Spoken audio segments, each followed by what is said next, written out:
इस prime time bulletin में आप सभी का स्वागत है। चलिए खबरों की ओर रुख कर लेते हैं। 7 फेरे फिर भी हम नहीं तेरे। जी हां, तो सवाल ये नहीं कि बारातें क्यों निकल रही हैं, सवाल ये है कि शादी पर भरोसा कैसे किया जाए। कहीं दुल्हन 7 फेरों के बाद विदाई से पहले ही पति को धोखा देकर गायब है, तो कहीं निकाह के 7 दिन बाद पत्नी ने प्रेमी के साथ मिलकर पति का खून कर दिया। 2 जिलों की 2 दुल्हनें, 2 कहानियां, एक में मंडप से गायब दुल्हन और दूसरे में कातिल दुल्हन का खौफनाक सच। आज हम आपको यूपी की 2 हैरान कर देने वाली घटनाएं दिखाएंगे जो ये सोचने पर मजबूर कर देंगी कि जब दुल्हन ही धोखा दे दे या जब दुल्हन ही धोखा निकले, जब 7 फेरे ही फरेब बन जाए, तो आखिर शादी पर यकीन कैसे किया जाए। पहले आप ये रिपोर्ट देखिए।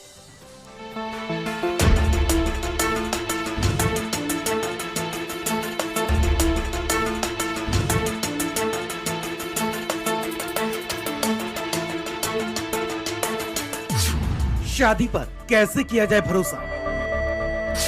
कहीं पति की हत्या तो कहीं शादी में धोखा। 7 फेरों के बाद विदाई से पहले दुल्हन गायब, तो दूसरी तरफ 7 दिनों में पति से बेवफाई। शादियों का सीजन चल रहा है। शाम को कई बारातों की वजह से सड़कों पर जाम भी लगता है, और उसी जाम में अगर आप फंस गए और बैंडबाजी को देखकर शादी का ख्याल आ रहा है तो सावधान हो जाइए। आज आपको 2 घटनाओं से मिलवाते हैं। पहली घटना बाराबंकी से तो दूसरी बस्ती से सामने आई है। बाराबंकी में जहां दुल्हन 7 फेरों के बाद विदाई से पहले अपने पति को धोखा दे गई, तो वहीं दूसरी तरफ बस्ती में एक पत्नी ने 7 दिनों के अंदर अपने पति को प्रेमी के साथ मिलकर मरवा दिया। चलिए अब आपको सबसे पहले बताते हैं बाराबंकी की कहानी। बाराबंकी में बारात आई, जयमाल हुआ, 7 फेरे हुए। चलिए बस्ती की कातिल पत्नी रुखसाना खातून से शादी के सिर्फ 7 दिन बाद एक पत्नी बनी कातिल दुल्हन। बस्ती की कातिल दुल्हन रुखसाना। उत्तर प्रदेश के बस्ती जिले से आई इस कहानी ने सबको झकझोर दिया। निकाह के सिर्फ 7 दिन बीते थे, दुल्हन ने अपने प्रेमी के साथ पति की हत्या की साजिश रच डाली। 7 फेरे तो नहीं थे, लेकिन निकाह के वादों के बीच छिपा था धोखा, झूठ और खून। बस्ती के बेदीपुर गांव का अनीस 13 नवंबर को गोंडा निवासी रुखसाना से निकाह तय हुआ। दावत, निकाह, सब कुछ सामान, लेकिन किसी को नहीं पता था कि वही दुल्हन 7वें दिन मौत को अंजाम कर चुकी होगी। वो थाना परशुरामपुर क्षेत्र में मिली थी, जिसमें कि एक व्यक्ति जो है वो घायल अवस्था में अपने घर से थोड़ी दूर पर पड़ा हुआ है। उसको अस्पताल ले जाया गया, तत्पश्चात उसको अयोध्या के मेडिकल कॉलेज में रेफर किया गया, जहां उसकी दुखद मृत्यु हो गई।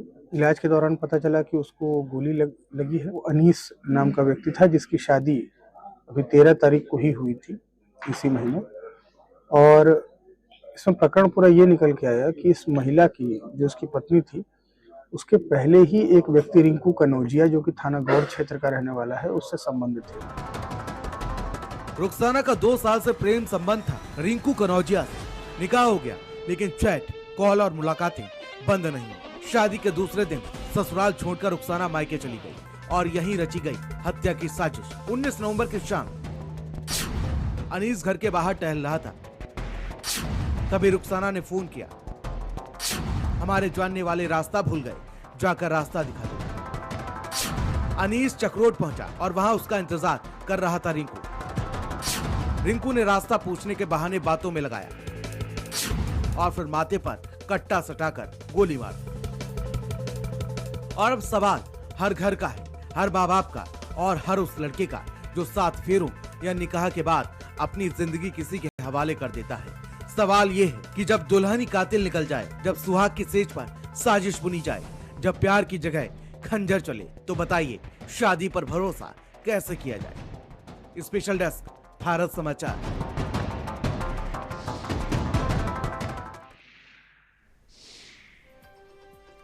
और अब